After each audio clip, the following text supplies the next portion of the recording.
तो क्या होता है कि ब्रश बहुत ज्यादा देर तक करने के कारण दांत का जो प्रमुख लेयर है जो कि दांत को सुरक्षा प्रदान करता है वो घिस जाता है, होता है ना, गुल वगैरह पदार्थ।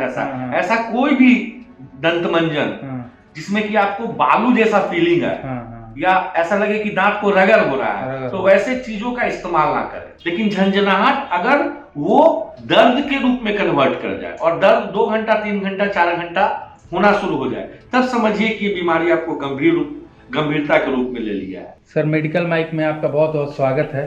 धन्यवाद। दांतों को जैसे सेहत और सुंदरता का आईना कहा जाता है, लेकिन दांतों की समस्या आजकल लोगों में बहुत हो रही है। जी। सर, हम आज बात करेंगे दांतों में सेंसेशन होता है, सेंसिटिविटी हो जाती है, झंझनाहट होती है, आखिर ये क्यों होता है?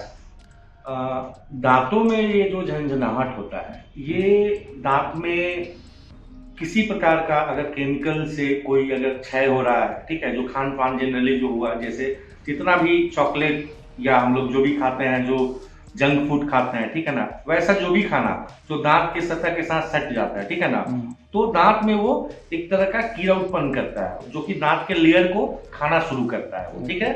और दांतों में मतलब पहले तो ठंडा गर्म लगना शुरू होता है, तो आदमी क्या करता है, उसको इग्नोर करता है। अगर इसको इग्नोर करेंगे कुछ दिन तक, ठीक है, तो सेंसिटिविटी हमको ज्यादा होने लगेगी, ठीक है ना।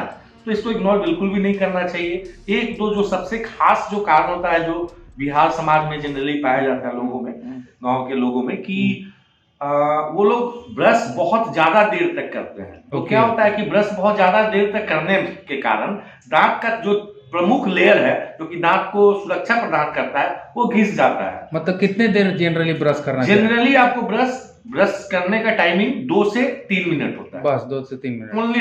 अगर सही तरीके से किया जाए तो 2 से 3 मिनट काफी है ब्रश करने के लिए। और लेकिन बहुत लोग का ये होता है कि हम तो आधा घंटा तक ब्रश करते रह जाते हैं, तो उन लोगों में खास तौर से। दूसरा चीज, जो गुल होता है, जो गुल मार्केट में मिलता है ना, गुल वगैरह पदार्थ, ऐसा कोई भी दंत मंजन जिसमें कि आपको बालू जैसा फीलिंग है या ऐसा लगे कि दांत को रगड़ हो रहा है, तो वैसे चीजों का इस्तेमाल ना करें। अगर बहुत लोग गैस्ट्राइटिस के भी, जिसको गैस ज्यादा प्रॉब्लम होता है, तो उन लोगों में भी दांतों के किसी लेयर का मतलब क्षय हो जाता है, तो उसके कारण भी दांतों में सेंसिटिविटी आती है। इससे क्या बचाव कैसे कर सकते हैं हम? बचाव ये है, रख रखाव। अगर अच्छे तरीके से आप ब्रश करेंगे सुबह सुबह उठ के, एक तो सुबह उठने के बाद ब्रश करना है, रात को सोने से पहले भी ब्रश करना, दोनों टाइम ब्रश करना है, ठीक है। ब्रश करने का एक बहुत ही अच्छा एक तरीका होता है, ठीक है। अगर आप बोले तो हम उसका एक डेमो भी आपको दे सकते हैं, जिससे कि लोगों को और ज्यादा फायदा हो। ब्रश को कभी भी हॉरिजॉन्टल डायरेक्शन में नहीं करना है, इसको परपेंडिकुलर डायरेक्शन में करना है। जैसे मान लीजिए कि टीथ आपका ऐसे है, तो ब्रश के गम पे, मतलब ब्रश का जो ये जो है ब्रिसल्स जो है, उसको गम पे रख के नीचे ऊपर जेंटली ब्रश करना है। उसका मेन मकसद होना चाहिए कि दांतों के बीच के जो खाना फंस रहा है वो लोग वहां से निकल जाए, बस वही मेन रहिएगा। और जोर जोर से रगड़ के ब्रश नहीं करना है, एकदम जेंटल पुश के द्वारा 2 से 3 मिनट में खाना जो फंसा है वो निकल जाए, बस। ये क्या किसी गंभीर बीमारी का संकेत है, सेंसिटिविटी, या इसको ऐसे ही ठीक हो जाता है? 2 चीज है, ठीक है। सेंसिटिविटी अगर कीड़ा लगने के कारण हुआ है, दांत में कीड़ा लगने के कारण हुआ है, तो इसमें सबसे प्रमुख जो चीज, देखने लायक जो चीज है, कि मान लीजिए कि किसी आदमी को ठंडा से झंझनाहट पैदा होता है, ठीक है, होता है, कॉमन बीमारी है। लेकिन झंझनाहट अगर वो दर्द के रूप में कन्वर्ट कर जाए और दर्द 2 घंटा 3 घंटा 4 घंटा होना शुरू हो जाए, तब समझिए कि ये बीमारी आपको गंभीरता के रूप में ले लिया है। लेकिन किसी पेशेंट को अगर झंझनाहट हुआ और कुछ देर के लिए हुआ, 2-4 मिनट के लिए हुआ, और वो फिर ठीक हो गया, तो यहाँ से बीमारी को फिर वापस भी लौटाया जा सकता है। आप अच्छे तरीके से अगर वहां पे किसी अच्छा मेडिकेटेड टूथपेस्ट का इस्तेमाल करें, तो आपका सनसनाहट और झंझनाहट आपका खत्म भी हो सकता है। फिर आप किसी भी अच्छे डॉक्टर से जाके मिले और इसका सलाह ले कि हम लोग झंझनाहट को कैसे दूर करवा सकते हैं। लेकिन अगर दांत में एक बार कीड़ा लग गया और दांत के जिंदा भाग में वो पहुंच गया, तो फिर बहुत दिक्कत है। फिर आपको एक ट्रीटमेंट में जाना पड़ेगा, जिसको कि हम लोग रूट कैनाल ट्रीटमेंट बोलते हैं, जो कि थोड़ा लेंदी भी होता है और खर्चीला भी होता है।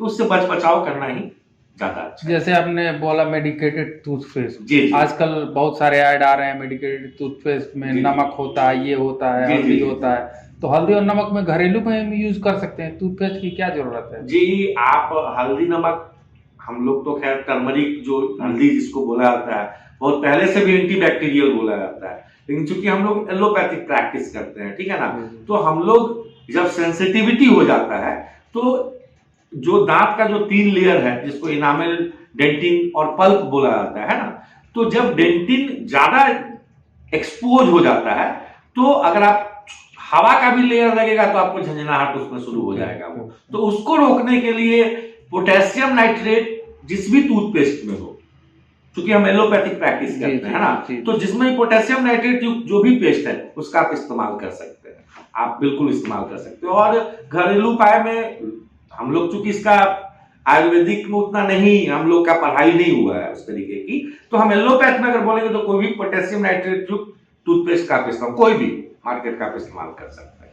सर खान पान में क्या परहेज करें जिससे हमें परेशानी ना हो? खान पान में परहेज करना है कि कभी भी सोते समय कोई भी स्टिकी चीज जो दांतों से जाके चिपक जाता है, जैसे चॉकलेट हो गया या मतलब आपको जो च्युइंगम हो गया, ऐसा किसी भी चीज का इस्तेमाल नहीं करें जो कि दांत के लेयर के साथ जाके वो चिपक जाए। वो क्या होता है कि रात में एसिड का फॉर्मेशन होता है और वो दोनों मिलके एक एसिड फॉर्म करता है, इससे कि दांत का लेयर घिसना शुरू हो जाता है।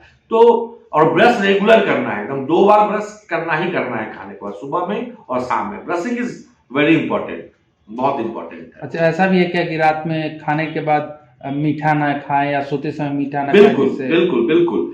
आप अगर ब्रश कर ले रहे हैं उसके बाद फिर आपको मीठा और किसी भी तरीके के पदार्थ का, एक बार अगर ब्रश आपने कंप्लीट कर लिया है उसके बाद किसी भी तरह के पदार्थ का आप सेवन नहीं कर सकते। वही रात में एसिड का फॉर्म करके दांत के लेयर को डैमेज करता है और वो गंभीर बीमारी का रूप को ले लेता है।